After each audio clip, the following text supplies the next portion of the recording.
Hello everyone, how are you? I hope you all will be good. And today we are going to start another topic that is called carbohydrates. और आज के इस video में हम ये cover करेंगे कि कार्बोहाइड्रेट क्या होते हैं और इसके कितने टाइप्स हैं। बायोकेमिस्ट्री का सेकंड लेक्चर कार्बोहाइड्रेट। तो सबसे पहले हम देखते हैं कार्बोहाइड्रेट क्या है। देखें, कार्बोहाइड्रेट ऐसे ऑर्गेनिक मॉलिक्यूल्स हैं जो तीन मेजर एलिमेंट से मिलकर बनते हैं। और एनिमल्स की अगर हम जो बात करें, उनके सेल की एक्टिविटी की बात करें, मेटाबॉलिज्म की बात करें, उनके अंदर एनर्जी की बात करें, तो उन सब के पीछे जो है वो मॉलिक्यूल, ऑर्गेनिक मॉलिक्यूल का हाथ होता है, जिसमें मेन जो है वो कार्बोहाइड्रेट है। तो सबसे पहले देखते हैं कार्बोहाइड्रेट है क्या। देखो, carbohydrate is organic compound. Carbohydrate क्या है? ये एक ऑर्गेनिक कंपाउंड है, ठीक है। और जो क्या करता है, बना हुआ है किससे?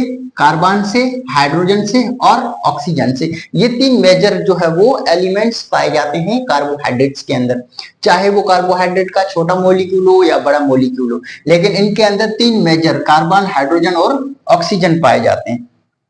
तो ये जो है वो कंपोज्ड है, ऑर्गेनिक कंपाउंड है।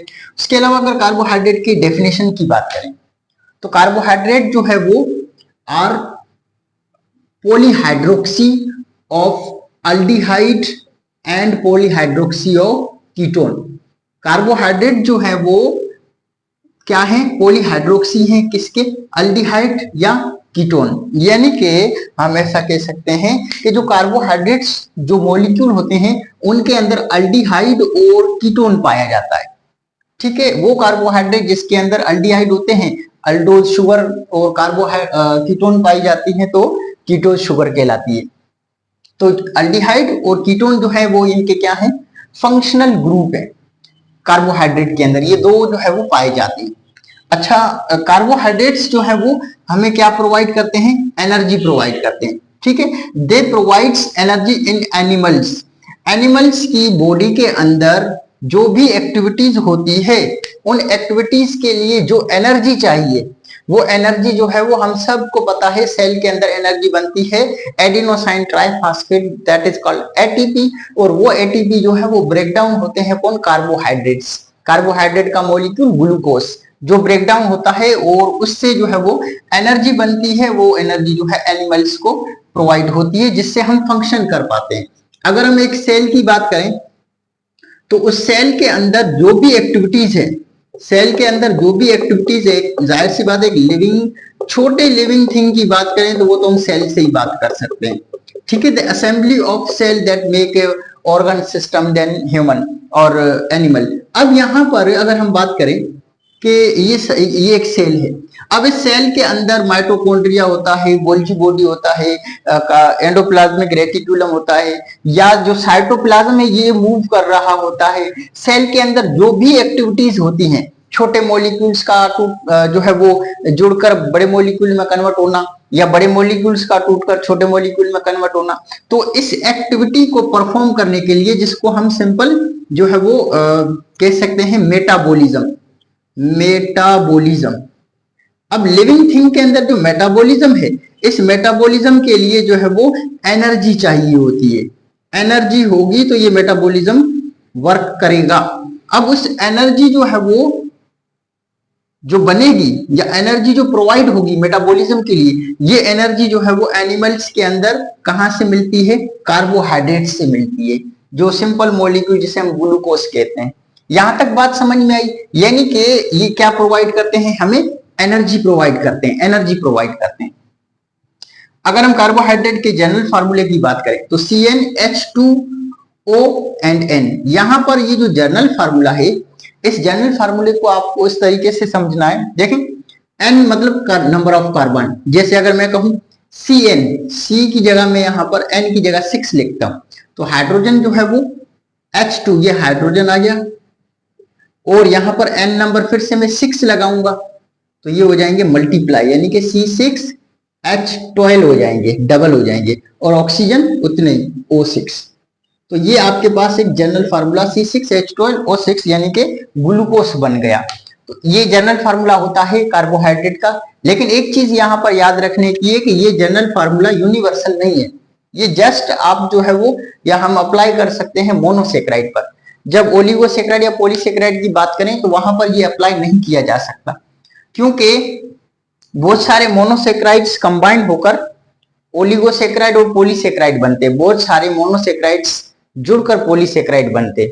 जब मोनोसेक्राइड्स जुड़ते हैं तो उस दौरान जो है वो क्या कहते हैं अपना वाटर जो है रिलीज होता है, तो उसमें क्या है हाइड्रोजन और ऑक्सीजन कम हो जाते हैं, तो वहां पर हम ये फार्मूला अप्लाई नहीं कर सकते। जैसा कि हम सबको पता है C12H22O11, अब ये जो है सक्रोज का मॉलिक्यूल है, इस पर हम ये फार्मूला अप्लाई नहीं कर सकते, क्योंकि ये जो है वो ओलिगोसेक्राइड है, मतलब मोनोसेक्राइड से मिलकर बना हुआ है। तो ये सिर्फ और सिर्फ फार्मूला जो है वो सिंपल कार्बन पर ही अप्लाई कर सकते हैं, मोनोसेक्राइड पर अप्लाई कर सकते हैं। यहां तक बात समझ में आई।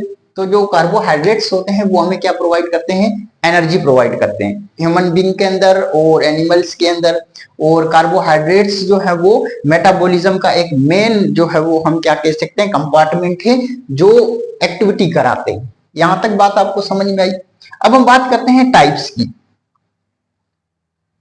कार्बोहाइड्रेट के टाइप्स की बात करते हैं।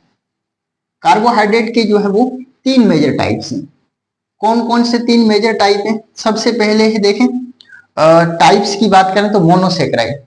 मोनोसेक्राइड ऐसी शुगर या हम कह सकते हैं ऐसे जो है वो सेक्राइड्स को कहा गया है या कार्बोहाइड्रेट्स को कहा गया है जो बिल्कुल सिंपल हो, जो मजीद जो है उसके अंदर कोई ग्लूकोज ना पाया जाए, मतलब ऐसा मॉलिक्यूल जो खुद से सिंपल हो, अगर उस मॉलिक्यूल को तोड़ा जाए तो वो मॉलिक्यूल अपनी नेचर खो दे।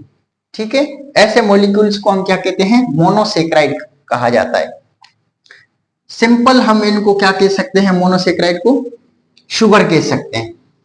और ये क्या नहीं होते, हाइड्रोलाइसिस नहीं होते। फर्ज करो मैं कहूं कि मेरे पास एक मोनोसेक्राइड है, जैसे मैं कहूं C6H12O6, ये ग्लूकोज का मॉलिक्यूल है। अगर मैं इसको हाइड्रोलाइसिस करूं, हाइड्रोलाइसिस का मतलब है वाटर प्रोवाइड करना, ठीक है, वाटर की मौजूदगी में इनको ब्रेक डाउन करना, तो यहां पर नो रिएक्शन, नो रिएक्शन। क्यों? क्योंकि ये मॉलिक्यूल ऑलरेडी सिंपल है, मतलब एक ही मॉलिक्यूल है, सिंपल है, तो ये मजीद सिंपल नहीं हो सकता, मजीद नहीं टूट सकता। ऐसे तमाम मॉलिक्यूल जो मजीद नहीं टूट सकते, खुद ही सिंपल मॉलिक्यूल्स हो, उनको हम क्या कहते हैं, मोनोसेक्राइड्स कहते हैं। Are you getting my points? तो यहां पर क्या है, सिंपल शुगर है ये, या हम कह सकते हैं they do not hydrolysis further, ये मजीद हाइड्रोलाइसिस नहीं होते। ऐसी तमाम शुगर्स को हम क्या कहते हैं, मोनोसेक्राइड कहते हैं। जैसे triose, tetrose, pentose sugar, hexose sugar, ये सारी शुगर्स जो है वो मोनोसेक्राइड्स होती हैं। यहां तक आपको बात समझ में आ गई? अच्छा, उसके बाद अगर हम बात करें, नेक्स्ट है हमारे पास ओलिगोसेक्राइड। ओलिगो का मतलब होता है फ्यू, ओलिगो का मतलब क्या है, फ्यू, फ्यू यानी कि कुछ। ऐसे जो है वो कार्बोहाइड्रेट्स, ऐसे कार्बोहाइड्रेट्स जो 2 या 3 मोनोसेक्राइड से जुड़कर बने, 2 या 2 कह सकते हैं, 2 से लेकर 9 तक या 10 तक मोनोसेक्राइड्स जो है वो जुड़ते हैं और एक बड़ा मॉलिक्यूल बनता है, जिसको हम क्या कहते हैं, ओलिगोसेक्राइड कहते हैं। यानी कि कुछ मोनोसेक्राइड्स जुड़कर ओलिगोसेक्राइड बनते हैं। तो ये जो है ओलिगोसेक्राइड क्या होते हैं, मोनोसेक्राइड से थोड़े बड़े मॉलिक्यूल होते हैं। अगर हम मोनोसेक्राइड की बात करें तो ये पानी के अंदर एकदम से घुल जाते हैं, यानी कि वाटर के अंदर ये एकदम से घुल जाते हैं, क्योंकि छोटे छोटे मॉलिक्यूल्स होते हैं, इस वजह से ये डिस्ट्रीब्यूट हो जाते हैं। लेकिन अगर हम बात करें ओलिगोसेक्राइड की, तो ये मॉलिक्यूल्स जो हैं वो 2, 3, 4, 5 मोनोसेक्राइड्स आपस में जुड़े हुए होते हैं, बंच बना हुआ होता है। अब वो मॉलिक्यूल वाटर के अंदर जो है डिसोल्व होने में थोड़ा टाइम लेते हैं, तो इनकी डिसोल्यूशन फास्ट होती है और ओलिगोसेक्राइड्स की डिसोल्यूशन क्या होती है, थोड़ी इनके कंपैरिजन में स्लो होती है। अगर हम बात करें ओलिगोसेक्राइड की, तो क्या लिखा हुआ है, फ्यू मोनोसेक्राइड्स कंबाइंड, यानी कि कुछ मोनोसेक्राइड जुड़कर क्या बनाते हैं, ओलिगोसेक्राइड बनाते हैं। जैसे मैं कहूं कि ये एक मोनोसेक्राइड है प्लस ये दूसरा मोनोसेक्राइड है, ये जुड़ा और एक बड़ा मॉलिक्यूल बन गया। इस बड़े मॉलिक्यूल को हम क्या कह सकते हैं? ओलिगोसेक्राइड। या मैं कहूं यहां पर एक मोनोसेक्राइड, फिर दूसरा मोनोसेक्राइड, फिर तीसरा मोनोसेक्राइड, ऐसे मोनोसेक्राइड्स कुछ जुड़ेंगे और एक बड़ा मॉलिक्यूल बनेगा, उसको हम क्या कह सकते हैं? उसे हम कह सकते हैं ओलिगोसेक्राइड। यहां तक बात समझ में आई? जैसे यहां पर देखो एक एग्जांपल दिया गया है, ग्लूकोस और फ्रक्टोस। अच्छा, ग्लूकोस मोनोसेक्राइड है, फ्रक्टोस मोनोसेक्राइड है। ये दोनों जब जुड़ते हैं तो सक्रोज बनती है। सक्रोज बनती है। तो ये जो सक्रोज है ये दो मोनोसेक्राइड से मिलकर बनी है। तो हम इसको हम क्या कह सकते हैं? इसको हम क्या कह सकते हैं? Oligosaccharide. I hope you understand. तो ओलिगोसेक्राइड में क्या क्या आ रहा है? लैक्टोस हो गया, माल्टोस हो गया और सक्रोज हो गया। ये एग्जाम्पल्स किसके हैं? ओलिगोसेक्राइड्स के। यहां तक क्लियर है बात? इसकी अगर हम बात करें पॉलीसेक्राइड्स की।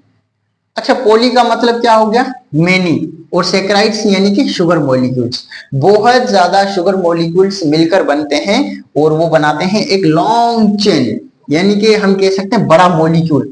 लॉन्ग चेन होती है किसकी? मोनोसेक्राइड। मोनोसेक्राइड फिर मोनोसेक्राइड फिर मोनोसेक्राइड में ऐसे बहुत सारे मोनोसेक्राइड मिलकर एक मॉलिक्यूल बनाते हैं बड़ा, या हम कह सकते हैं कि बड़ा ग्रुप बनता है, उसको हम क्या कहते हैं? पॉलीसेक्राइड कहा जाता है।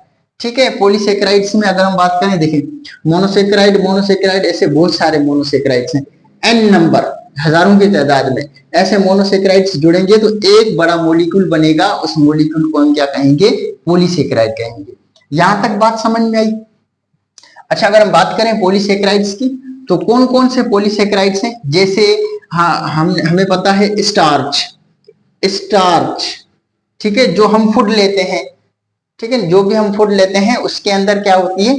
स्टार्च होती है, स्टार्च मॉलिक्यूल जो एनिमल से बनता है। ठीक है, एनिमल के अंदर स्टार्च जो पॉलीसेक्राइड है, यानी कि बहुत सारे मोनोसेक्राइड मिलकर स्टार्च बनता है, जिसको स्टोर किया जाता है एनर्जी सोर्स के लिए।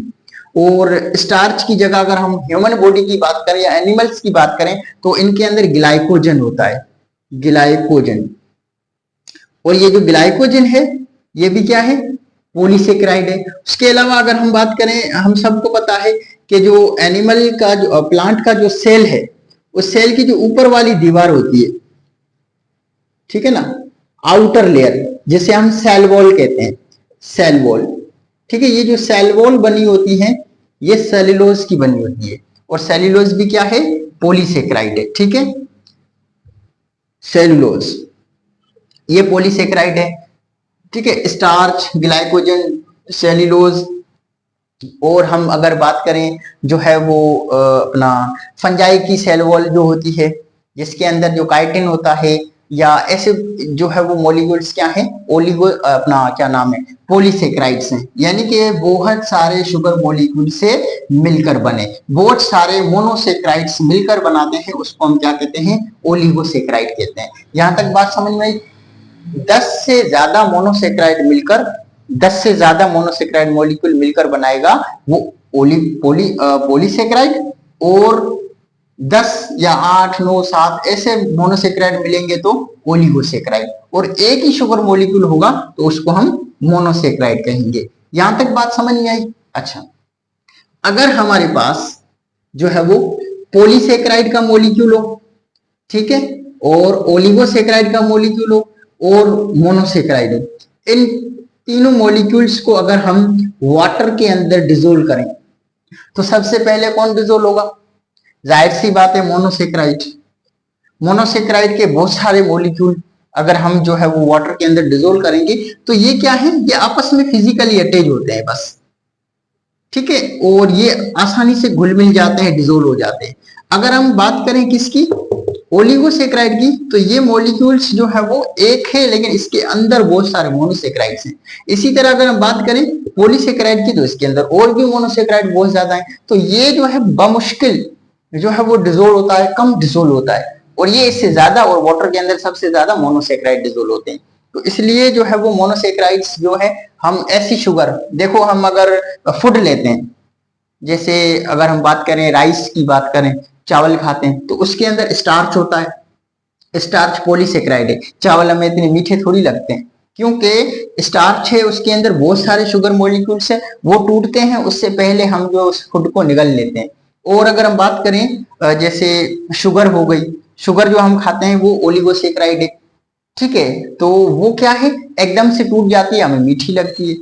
यहां तक मतलब ये कॉन्सेप्ट क्लियर हो रहा है। तो ये कार्बोहाइड्रेट्स होते हैं जिनके ये कुछ टाइप्स हैं जो हमारी डेली लाइफ में एनर्जी प्रोवाइड करते हैं। उसके अलावा इनकी जो है वो मेटाबॉलिज्म एक्टिविटी में बहुत मेन रोल प्ले होता है।